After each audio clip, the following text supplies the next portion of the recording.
অন্যায় করে ফেলেছি, বড় লজ্জা পাই। ওমর বলে, রসুল থেকে ওয়াদা নিয়েছি, তোরে না নিয়ে যাব না। সালাবার হাত ধরিয়া জোর করে মদিনার নবীর পথে রওনা। রহমতের নবীর সামনে ওমর সালাবারে নিয়ে হাজির। সালাবা কান্না করে করে বেহুশ। মায়ার নবী বসায় কয়, আয় সালাবা, 1 মাস ভিতরে দেখি না কেন? সালাবা কাঁদে, নবী আমারে আল্লাহ মাফ করবেনি। সালাবা কাঁদতেছে। নবী বলেন, আমার উরুর উপরে মাথা লাগাইয়া রেস্ট নাও, শুয়া শুয়ে একটু আরাম করো, কান্না বন্ধ করো। তুমি যদি অন্যায় করো আমার মাওলা মাফ করে দিবেন। সালাবা কান্না করে কান্না করে কান্না করে আর এদিক সেদিক দৌড়াতে চায়। রহমতের নবী বলেন, সালাবা কান্না বন্ধ করো, আর কাঁদিও না। সালাবা একবার নবীর উরুর উপরে মাথা লাগায় আবার বসে, আবার নবী শোয়া দেয়, আবার বসে। হঠাৎ করে কান্নার এক পর্যায়ে সালাবা কয়, ইয়া রাসূলুল্লাহ, আমার পিঠের মধ্যে পিপিলিকার মতো কি যেন হাঁটে। রহমতের নবী চোখের পানি ছেড়ে কইরে, সালাবা কালেমায়ে শাহাদাত পড়, আজরাইল এসে হাজির, তাড়াতাড়ি কালেমা পড়। সালাবা কালেমা পড়তে না পড়তে দেখে প্রাণ পাখি নাই। মায়ার নবী সালাবার মাথা ধরিয়া কাঁদতেছেন আর বলে, ওমর তাড়াতাড়ি জানাজা রেডি করো। সালাবার কবর খনন করো, জানাজার প্রস্তুতি নাও। ওমর সাহাবায়ে কেরাম সবাই রেডি, গোসলের ব্যবস্থা করো। কাফন পরানো হলো, গোসল করানো হলো। রহমতের নবী কয়, সালাবার খাটিয়া আমি মুহাম্মদের কাঁধে দাও, আমি সালাবার খাটিয়া কাঁধে নিয়ে যাব। ওমর বলে, আমরাও কাঁধে নিলাম, সবাই ময়দানে যাচ্ছি, জানাজা হবে। মানুষ, হাজারো মানুষ তৈরি হয়ে গেল ময়দানে। কিন্তু দেখি তাকাইয়া আমরা পুরা পাও ভর করে করে হাঁটি, কিন্তু রহমতের নবী শুধু বৃদ্ধাঙ্গুলের উপরে ভর করে করে হাঁটেন। ওমর বলে, ইয়া রাসূলুল্লাহ, এত কষ্ট করে পা মোবারক ফেলেন কেন? পুরা পা ফেলে হাঁটেন না কেন? রহমতের নবী বলেন, ও ওমর, জানো না আমি দেখতেছি সালাবার উপরে আমার আল্লাহ এতটাই খুশি, আসমান থেকে কোটি ফেরেশতা ময়দানে হাজির। সালাবার জানাজায় হাজির হয়ে গেল। জানাজার পড়ার জন্য ফেরেশতারা এই পরিমাণ মাঠে আছে, আমি কদম দেওয়ার মতো জায়গা পাই না। আমি সালাবার জানাজার ইমামতি করব। ও এলাকার মা বোনেরা, যুবক বাবারা, ওরে অনিচ্ছায় একটা মহিলার দিকে নজর পড়ায় যদি সালাবা এত কান্না করে, ওরে তুমি কি পরিমাণ গুনার সাগরে ডুব দিছো। নবীর আদর্শের দাড়ি নাই, টুপি নাই, নামাজ নাই, আমার নবীর কাতারে কেমন করে দাঁড়াইবা? পায়ে হাত রেখে বলি, এখনো সময় আছে, তওবা করো। আর জীবনে নবীরে কাদাইও না, দাড়ি কাটিও না রে যুবক। আমার নবীর আদর্শের মালা গলায় না, ঘুমের মধ্যেই দরুদের বরকতে রাসূলের সাথে মোলাকাত হয়ে যাবে। ইনশাআল্লাহ করব তো, হরকে বাশদ আমেলে সাল্লু মুদাম, আতশে দোজখ শাওয়াদ বরওয়ায়ে হারাম। দরুদ অনেক দামি এক সম্পদ। আল্লাহ আমাদের বেশি বেশি বেশি দরুদের আমল করার তৌফিক দান করেন। সংক্ষিপ্ত সময় আলোচনার জন্য কোরআনে হাকিমের এক আয়াত, রসুলের একটি হাদিস পড়েছি। ইখলাস ও রুহানিয়াতের সমন্বয়ে সহি নিয়তে, সহি তরিকায়, সহি কিছু কথা বলার মতো, শুনবার মতো আমাকে আপনাদের সকলকে দয়াময় আল্লাহ তৌফিক দান করেন। ইয়া আইয়ুহাল্লাযীনা আমানুত্তাকুল্লাহ, আল্লাহ বলেন, হে মুমিন, তোমরা তাকওয়া অর্জন করো, আমাকে ভয় করো। ওয়া কুনু মা'আস সাদিকিন, এবং সত্যবাদী আল্লাহর প্রিয় বান্দা যারা, এদের বন্ধু হয়ে থাকো। নবীজি বলেন, মান তাওয়াযা লিল্লাহ রাফা'আহুল্লাহ, যে ব্যক্তি আল্লাহর জন্যই নিজেকে ছোট মনে করে, আল্লাহ তার মর্যাদা অনেক বাড়ায় দেন। নিজেকে ছোট মনে করি মানুষকে দেখাবার জন্য না, আল্লাহর সন্তুষ্টির জন্য। মেটা দো আপনা হস্তি কো अगर कुछ मर्तबा चाहो के दाना खाक में मिलकर गुले गुलजार होता है। নিজেকে যদি বড় বানাতে চাও হে মুমিন, বড়দের কদমে নিজেকে করে দাও বিলীন। আল্লাহ পাক রব্বুল আলামিন মানুষ সৃষ্টি করে শ্রেষ্ঠ মর্যাদা দিয়েছেন, এবং এই শ্রেষ্ঠত্ব ধরে রাখার জন্য দুটো ব্যবস্থা দিয়েছেন। এক ব্যবস্থার নাম রিজালুল্লাহ, আর এক ব্যবস্থার নাম হলো কিতাবুল্লাহ। রিজালুল্লাহ মানে আল্লাহর প্রতিনিধি, আল্লাহর সিলেকশন করা ব্যক্তি, আল্লাহর দেয়া কিতাব। ব্যক্তিদের মধ্যে শ্রেষ্ঠ ব্যক্তি রাহমাতুল লিল আলামিন, আর কিতাবের মধ্যে শ্রেষ্ঠ কিতাব হলো কুরআনুল কারীম। রহমতের নবীর মতো দামি আর কোনো ব্যক্তি নাই। যে কিতাব আল্লাহ দান করেছেন কোরআন, এই কিতাবের মতো দামি কোনো কিতাব নাই। যিনি দিয়েছেন তিনি আমার আল্লাহ। কেমন আমার আল্লাহ যে আল্লাহর মতো আর কোনো আল্লাহ নেই। কেমন আমার আল্লাহ যে আল্লাহ এত দামি, যার কুদরত দেখলে সওয়াব। কেমন রহমতের নবী আমার, যাকে দেখলেও বান্দার আমলনামায় সওয়াব। শুধু সওয়াবই না, মোহাব্বতের নজরে রহমতের নবীকে যদি কেউ একবার দেখে, জাহান্নামের আগুন হারাম হয়ে যায়। আরো আস্তে করে বলে, ইমামুল আউয়ালিন আল আখিরিন বহর সদকা রহমাতাল লিল আলামিন সাইয়্যিদুল কাউনাইন খাতমুল মুরসালিন আখির আমদবুদ ফখরুল আউয়ালিন। রহমতের নবী কেমন, দয়ার নবী কেমন, মায়ার নবী।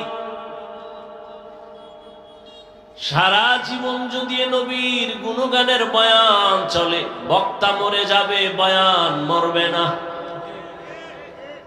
রহমতের নবীর গুণগান কোন কলমওয়ালা যদি লেখে, কলম শেষ হবে, লেখা শেষ হবে না। কেমন একজন মায়ার নবী আমার, যে নবীর চেহারা মোবারকের দিকে যদি কেউ তাকায়, পেটের ক্ষুধা সাথে সাথে নিবারণ হয়ে যায়। কেমন রহমতের নবী আমার, যেই নবীকে দেখা মাত্র মানুষের ঈমান তাজা হয়ে যায়। আল্লাহ সেই নবীকে দান করলেন এমন একটা কিতাব, যে কিতাবটা ধরলে সওয়াব, যে কিতাব দেখলে সওয়াব, পড়লে সওয়াব। ওই কিতাবের নাম কি? ই কালামে জিন্দা কুরআনে হাকিম হিকমতে উলা ইয়াজালাসতু কদিম বখা কুরআ কালামুল্লাহ বশনু কদিমাস্তি কদিমাস্তি নইনু। এমন একটা কিতাব আল্লাহ দান করলেন যে কিতাবের মতো দ্বিতীয় কোনো কিতাব জমিনে নাই। ওই কিতাবটা ধর্মা সওয়াব, ও কিতাব দেখবা সওয়াব, ও কিতাব পড়ো সওয়াব, অর্থ জানো সওয়াব। এই কিতাবটা যে ঘরে থাকে, ঘর বড় দামি। মাধবপুর থানার ভেতরে বিল্ডিং এর অভাব নাই, কিন্তু এই জামিয়া মদিনাতুল উলুম টিনের ঘর, কোরআনওয়ালা ঘর এত দামি, 50 তলা বিল্ডিং এরও এই টিনের ঘরের মতো দাম নাই।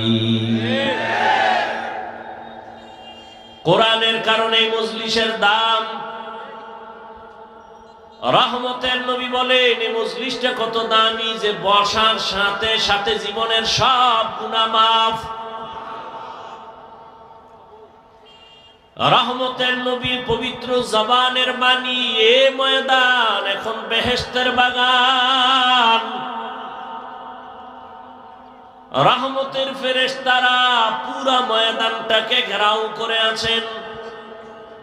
আল্লাহ ফেরেশতা দিয়া আরশে আজিমে একটা সুন্দর মজলিস মিলাইছেন ফেরেশতারা। আর আল্লাহ ফেরেশতাদের বলেন, যাও ঘোষণা দিয়া দাও, এই প্যান্ডেলে যারা বসছে আমি সবার জীবনের সব গুনাহগুলো মাফ করে দিলাম। আতিনা ফি দারে দুনিয়া না হাসান, আতিনা ফি দারে উকবা না হাসান, ইয়া গিয়াসাল মুস্তাগীসিন ইহদিনা লিফতিখারা বিল উলুমি ওয়াল গিনা। হর গোরি দে নেকো তু তৈয়ার है, जो न मांगे उससे तू बेजार है। আল্লাহ তাআলা বলেন, আমার ভয় অন্তরে জমা করো, তাকওয়া অন্তরে জমাও, এবং এই জমিনে আমার কিছু প্রিয় বান্দা আছে তাদেরকে বন্ধু বানায় চলো। আমার রঙে রঙিন হয়ে যাও। আমার রং কই পাইবা? আমার মুহাব্বতের রং আছে রহমতের নবীর মধ্যে, তার থেকে রং নাও। রহমতের নবীর থেকে রং নিয়া জমিনের মধ্যে যারা আছে এরা এখন বর্তমানে একমাত্র উলামায়ে আহলে হক। উলামায়ে আহলে হকের সাথে মুহাব্বত আর বন্ধুত্ব তৈরি করে তুমি মদিনার রং লাগাও। উলামায়ে আহলে হক ছাড়া এই জমিনে আর নবীর বন্ধু কেউ নাই। قال رسول الله صلى الله عليه وآله وسلم العلماء ورثة الأنبياء। রহমতের নবী বলেন, উলামায়ে কেরাম আমি মুহাম্মদ সহ সব নবী রাসূলদের বন্ধু ওয়ারিস। এদের মোহাব্বত অন্তরে জমা করে নেও। আমি নবী তোমাদেরকে সুপারিশের জন্য ওয়াদাবদ্ধ হয়ে গেলাম। উলামায়ে কেরামের সংস্রব ছাড়া জীবনে বান্দা মদিনার রঙে রঙিন হতে পারবা না। স্কুলে পড়ে ছেলেটার মাথায় টুপি, কলেজে পড়ে ছেলেটার গালে দাড়ি। মাদ্রাসার এই নমুনা তুমি কলেজে কই পাইলা? কলেজের মধ্যে কি এমন সুন্দর বয়ান চলে? কয় চলে না। তো কেমনে তুমি এই রং পাইছো? কলেজের স্টুডেন্ট বলে, একজন আল্লাহর প্রিয় বান্দা বলিয়ে কামেল তার নেক নজর লাগাইছি, এ কারণে আমার এখন কলেজে ক্লাস করি, টুপি ছাড়া ক্লাস করি না। মদিনার আদর্শের দাড়ি লাগায় ফেললাম। এরকম কি স্কুল কলেজের ছেলেরা নাই? রহমতের নবীর আদর্শ যতদিন পর্যন্ত তুমি নিজের মধ্যে নিবা না, আল্লাহর জাতের কসম, রহমতের নবীর আদর্শ ছাড়া এই জমিনে কোনো শান্তি কেউ দিতে পারবে না। সব চাঁদাবাজার ধান্দাবাজেরা চাপাবাজি করে, এই করবে সেই করবে, করবে করবে বলিয়া কত চাঁদাবাজ কবরে গেল, কত চাঁদাবাজেরা জঙ্গলে পালাইলো। আল্লাহর জাতের কসম, এই দুনিয়ায় কিয়ামত পর্যন্ত রহমতের নবীর আদর্শ ছাড়া কেউ শান্তি দিতে পারবে না। এ কথাটা চাঁদাবাজার ধান্দাবাজেরাও জানে, তবে মানে না কেন? ওদের চাঁদাবাজি চলবে না। যদি নবীর আদর্শ মানে তাহলে দুর্নীতিবাজের দুর্নীতি চলবে না, চোরের চুরি চলবে না। এই জন্যই চোরারা কয় হুজুর বয়ান করেন, রাজনীতি রস করবেন না। তোমার কথা যদি এমনই হয়, ওয়াজের প্যান্ডেলে মোহাব্বতের কান্নার বয়ান চলবে, রাজনীতি যদি না চলে, তো রাজনীতির নেতাদের বক্তব্য কেন দেওয়া হয়? আমগো বরিশালে বলে, নিজের বেলায় টান্না ধরিস, অন্যের বেলায় বান্যা মরিস। বদমাস এই চাঁদাবাজার ধান্দাবাজেরা, এরা মানুষের দুশ্মন, এরা মানবতার দুশ্মন, এরা জাতির দুশ্মন, এরা স্বাধীনতার দুশ্মন। ওরা সবাই চায় নিজের পেট, নিজের স্বার্থ, জাতি নিয়ে ভাবে না। আল্লাহর কসম, এই জাতি নিয়ে যারা ভাবে তারা শুধু ওলামায়ে কেরাম। ওলামায়ে কেরাম ছাড়া জাতি নিয়ে কেউ ভাবে না। কিন্তু পদে পদে চাঁদাবাজেরা মানুষের চোখে ধুলা দিয়া আলেমদেরকে দোষী বানাতে চায়। আল্লাহ যদি হেফাজত করে, কোন চাঁদাবাজার ধান্দাবাজ আলেমের ক্ষতি করতে পারবে না। কারণ আলেম দিন নাই রাত নাই নিজের ছেলে, নিজের মেয়ে, নিজের স্ত্রী, নিজের পরিবার সব বাদ দিয়া উম্মত নিয়ে দৌড়ায়। কই ঘুম কই খানা, সব আলেম ওলামারা এত মেহনত করে একমাত্র কারণ আমার মদিনাওয়ালা নবীর মোহব্বত অন্তরে জমা। আমি মাঝে মাঝে বলি, সরকারি চাকরি করে, বেসরকারি চাকরি করে, ডিউটি করে, কয় ঘন্টা? এই ঘুমান না, আমারে কামে লাগায় ঘুমাইতেছে। সরকারি বেসরকারি চাকরিজীবী কয় ঘন্টা চাকরি করে? 8 ঘন্টা চাকরি। বেতন কত? নিম্নে কত? নিম্নে 20,000।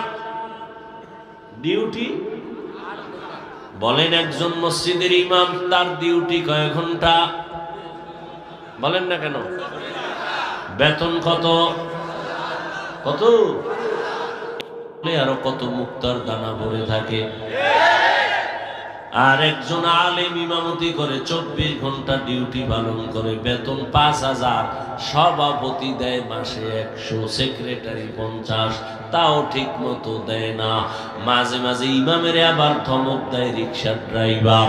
এক ওয়াক্ত নামাজ না পড়াইলে ধমক দেয়, হুজুর গেছিলেন কই? ইমাম বলে, এত বড় সাহস তুমি কে? বলে, আমি রিক্সা চালাই। ধমক দিলা কেন? পাওয়ার কি? বলে, মাসে 5 টাকা বেতন দেই। এরকম বেয়াদব আছে না নাই?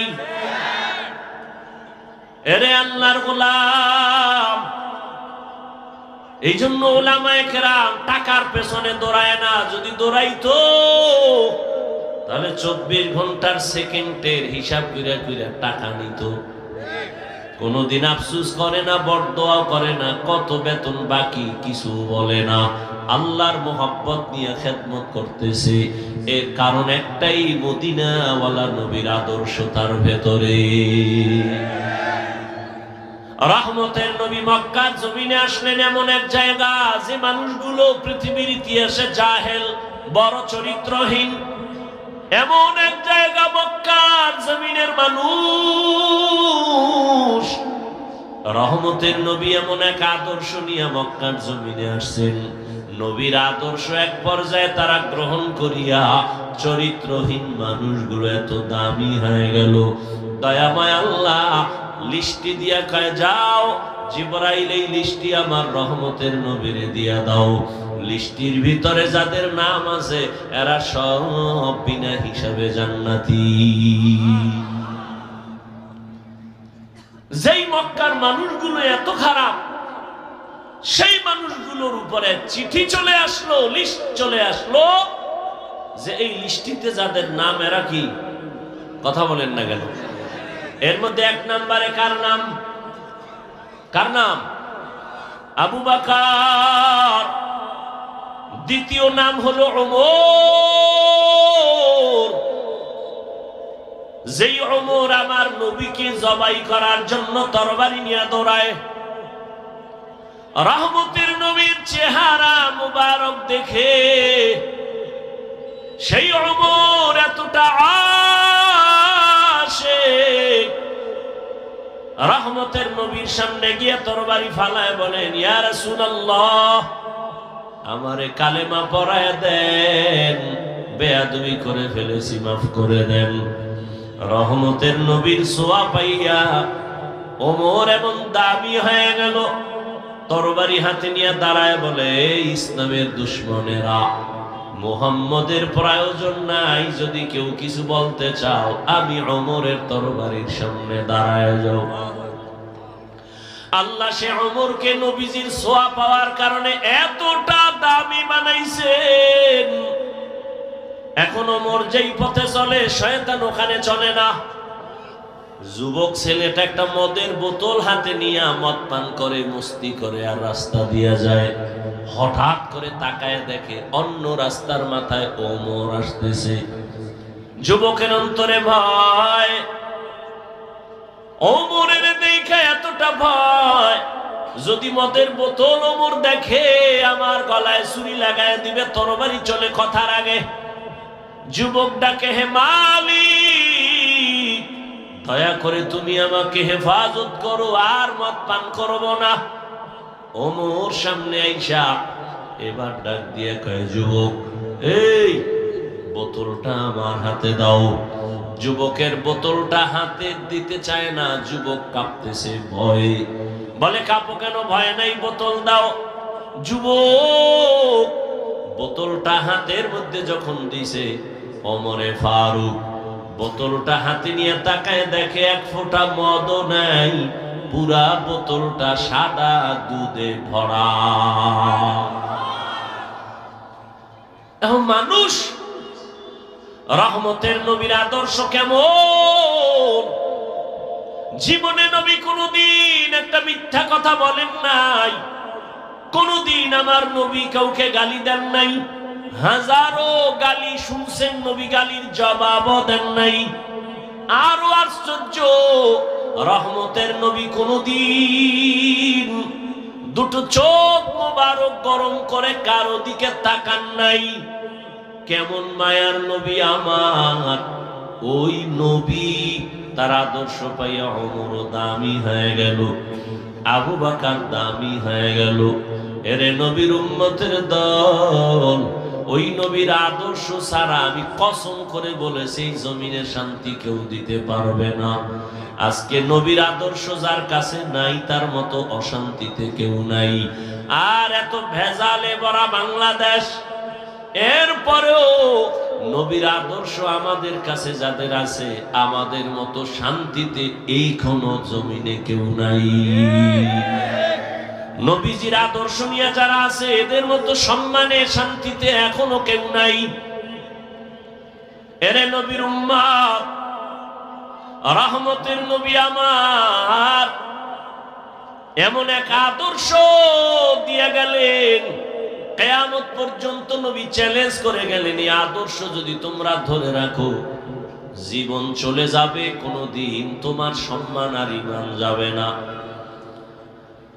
রহমতের নবীর আদরের একজন সাহাবী সালাবা তার নাম, অল্প বয়সে নবী বড় আদর করেন। একদিন আল্লাহর বান্দা পথ দিয়ে বের হয়ে গেল, রাস্তা দিয়ে কোথায় যেন যাচ্ছে, হঠাৎ বাতাস চলতেছে পুরা মদিনার এলাকায়। সালাবা নামের আল্লাহর বান্দা, অল্প বয়স, কিশোর, হঠাৎ রাস্তা দিয়ে হাঁটতেছে হাঁটতেছে, হঠাৎ করে চোখের নজর বাড়ির মধ্যে পড়ে গেল। বাড়ির মধ্যে একটা মহিলা গোসলখানায় ছিল, পর্দা লাগানো। হঠাৎ করে বাতাসে পর্দা উড়ে গেল। সালাবার চোখের নজরটা অনিচ্ছায় ওই মহিলার দিকে যখন পড়ে গেল, সাথে সাথে বাতাস আবার পর্দা ফালায় দিল। রহমতের নবীর আদরের সাহাবী, কিশোর সাহাবী সালাবা ভয়, ভাবতেছে কি হয়ে গেল। ভাবতেছে ভাবতেছে, হঠাৎ অন্তরের মধ্যে এই পরিমাণ ভয়।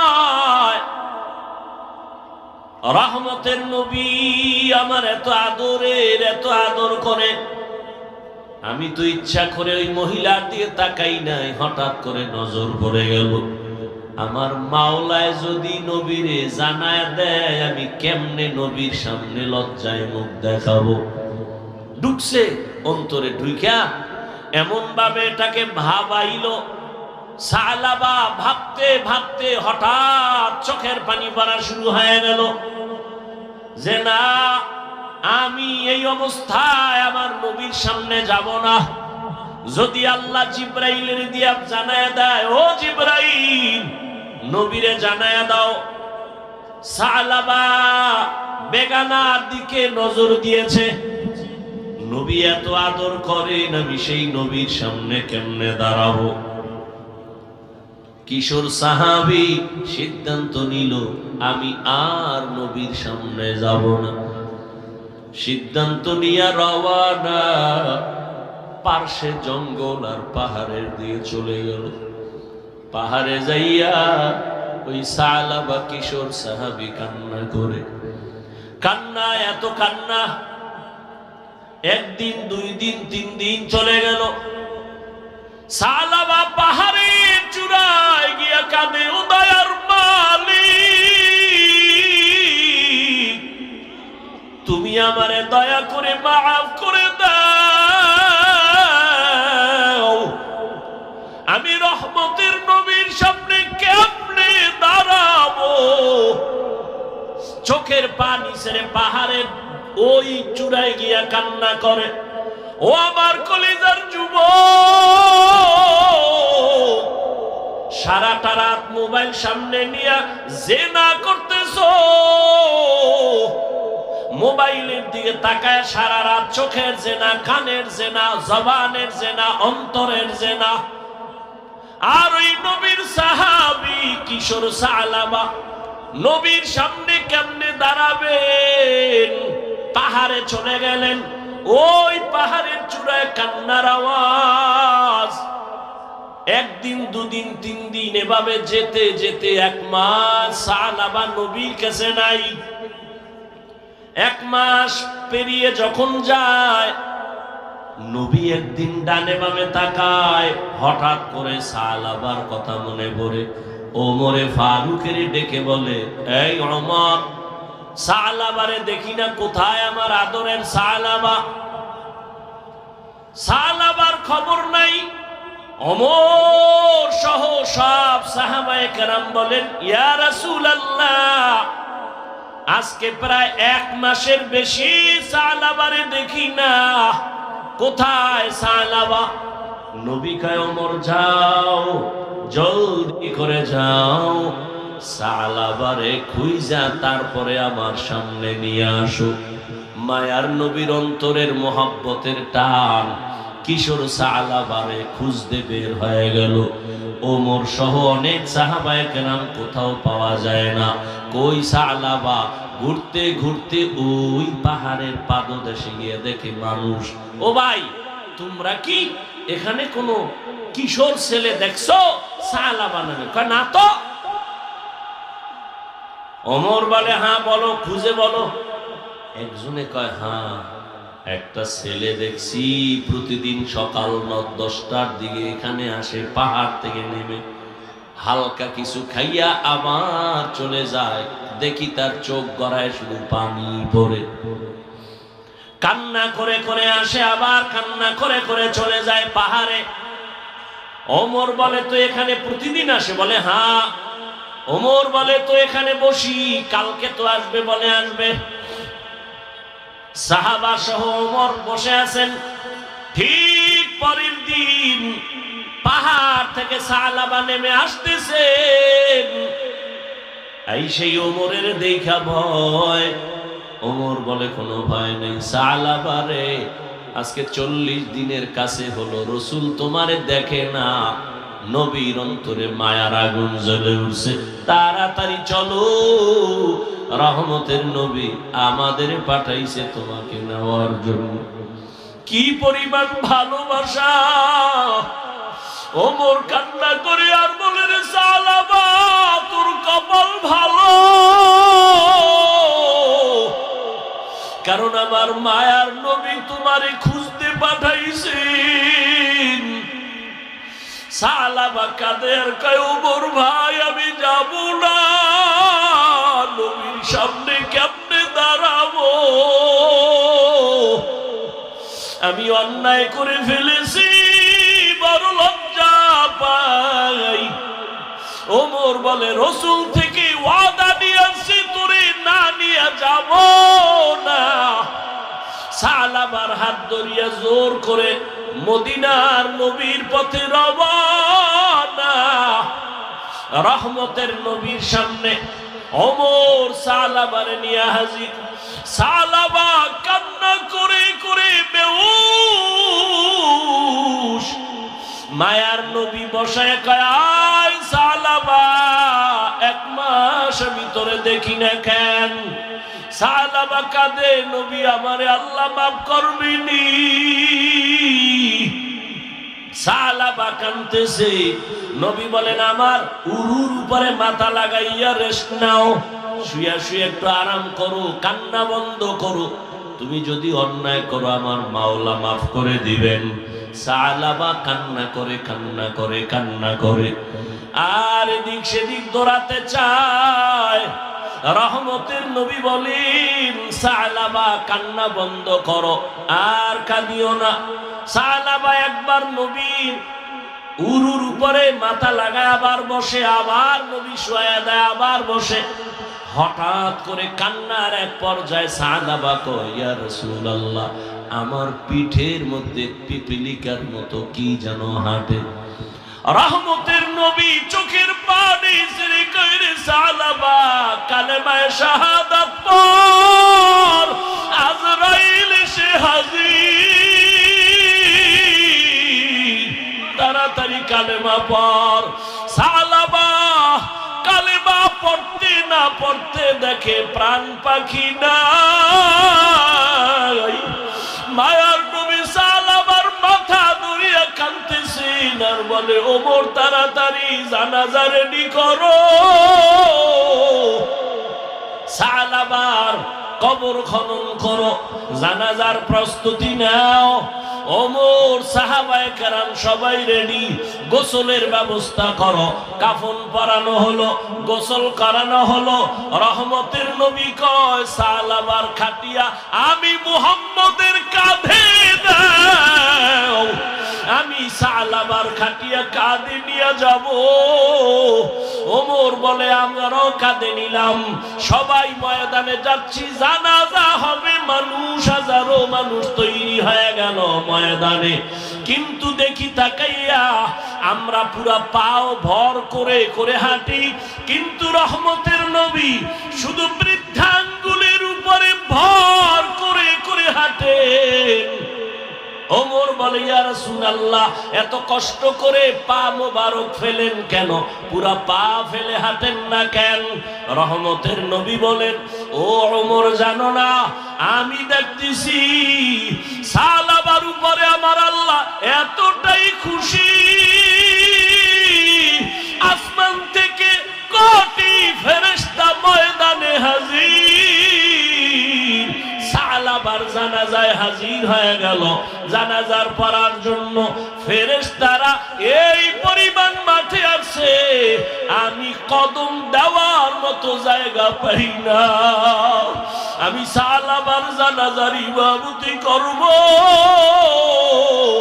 ও এলাকার মা বোনেরা, যুবক বাবারা, ওরে অনিচ্ছায় একটা একটা মহিলার দিকে নজর পড়ায় যদি সালাবা এত কান্না করে, ওরে তুমি কি পরিমাণ গুনার সাগরে ডুব দিছো। নবীর আদর্শের দাড়ি নাই, টুপি নাই, নামাজ নাই, আমার নবীর কাতারে কেমন করে দাঁড়াইবা। পায়ে হাত রেখে বলি এখনো সময় আছে, তওবা করো। আর জীবনে নবীরে কাদাইও না, দাড়ি কাটিও না রে যুবক। আমার নবীর আদর্শের মালা গলায় লাগাও, ওলামায়ে কেরামের পরামর্শ নিয়ে জীবন চালাও। আর দাড়ি কাটিও না, নামাজ ছাড়িও না। তোমার মতো কত জেনারেল সন্তানেরা জেনারেল লাইনে থাকিও চাকরি করে, ব্যবসা করে, নামাজ ছাড়ে না, বেপরদায় চলে না। তুমি কেন পারবা না? আল্লাহর কাছে তওবার নিয়ত করো, মরিয়া গেলে যাব, আর কোনোদিন দাড়ি কাটবো না, নবীর বিরুদ্ধে যাব না, নামাজ ছাড়বো না, মা বাবার সাথে বেয়াদবি করব না, নবীর তরিকা মেনে উলামায়ে কেরামের পরামর্শ নিয়ে চলবো। তওবা করার যদি নিয়ত হয়, খাঁটি তওবার নিয়ত যাদের আছে, দুটো হাত আমার আল্লাহকে দেখায় দাও। আয় আল্লাহ, হাতগুলো কবুল করে নেন, তওবা কবুল করে নেন। আয় আল্লাহ, তওবার উপরে মজবুত হইয়া চলার মতো তৌফিক দান করেন, আমিন। ওই নবী মদিনার মোহাব্বত অন্তরে জমা করে আল্লাহর কাছে তওবা করে আজকে থেকে এক ওয়াক্ত নামাজ যেন ছুটে না যায়। আল্লাহর মোহাব্বত নিয়ে 5 বেলার নামাজ পড়ার জন্য যুবক তৈরি হয়ে যাও। দুনিয়াও তোমার বাদশা, আখিরাতেও তুমি হয়ে যাবে বাদশা। নবীজির মোহাব্বত নিয়ে আল্লাহর আদালতে যেন দাঁড়াতে পারি, সে তৌফিক আল্লাহ দান করেন। আল্লাহর মোহাব্বত নিয়ে সবাই দিনের পথে চলার মতো তৌফিক দান করেন, আমিন। আলহামদুলিল্লাহি রাব্বিল আলামিন, والصلاة والسلام على سيد الأنبياء والمرسلين وعلى آله وأصحابه أجمعين يا أرحم الراحمين يا أرحم الراحمين يا أرحم الراحمين رب ارحمهما كما ربياني صغيرا اللهم إنك عفو كريم تحب العفو فاعف عنا اللهم إنا نسألك رضاك والجنة ونعوذ بك من سخطك والنار اللهم بارك لنا في رجب وشعبان وبلغنا رمضان উদয়ার মালিক এই মদিনাতুল উলুম আশরাফিয়া জামিয়াকে কবুল করে নেন। আজকের ময়দানে আপনার গোলামরা হাজির, নবীজির মুহাব্বতের আশিকরা হাজির, ওলামায়ে কেরাম, মুরব্বি, হাজী সাহেব, যুবক, ছাত্র ভাই, মা বোনেরা সবাইকে কবুল করে নেন। আয় আল্লাহ, জীবনের গুনাহ মাফ করে দেন, নবীজির আদর্শওয়ালা জিন্দেগি দান করেন। আয় আল্লাহ, নবীজির রওজা মোবারকে গিয়া সালাম দেওয়ার তৌফিক দান করেন। বাইতুল্লাহর গিলাফ ধরে লাব্বাইক লাব্বাইক বলার তৌফিক দান করেন। আয় আল্লাহ, এলাকায় শান্তি দান করেন, হেদায়েতের আলো জ্বালায়া দেন, সুন্নাতওয়ালা জিন্দেগি দান করেন। আয় আল্লাহ, মা বোনদের আবেদা পর্দাওয়ালা বানায় দেন, সন্তানগুলো নেককার বানায় দেন, আমার কলিজার যুবকদের দ্বীনের খাদেম বানায় দেন। আয় আল্লাহ, মেহেরবানি করে মাদ্রাসা কবুল করে নেন, ছাত্র উস্তাদদের কবুল করে নেন। আয় আল্লাহ, আমার কলিজার ভাই সোহাইব আশরাফী সাহেব দিন নাই রাত নাই নিজের ঘামের টাকাগুলো এই দ্বীনের পথে ব্যয় করে, আয় আল্লাহ, এর বিনিময়ে দুনিয়া ইজ্জত বাড়ায় দেন, আখিরাতে মুক্তির ফয়সালা করে দেন। আয় আল্লাহ, খেদমতের জন্য কবুল করে নেন। আয় আল্লাহ নাজাতের উসিলা বানায় দেন, হেদায়েতের জরিয়া বানায় দেন, মুখালিফের মুআফিক বানায় দেন। আয় আল্লাহ সারা দুনিয়াবাসীকে মাফ করে দেন। বিদেশের ঘরে যারা ব্যবসা চাকরি করে হেফাজত করেন, বাংলাদেশ শান্তির দেশ বানায় দেন। আয় আল্লাহ মা বোনদের কবুল করে নেন।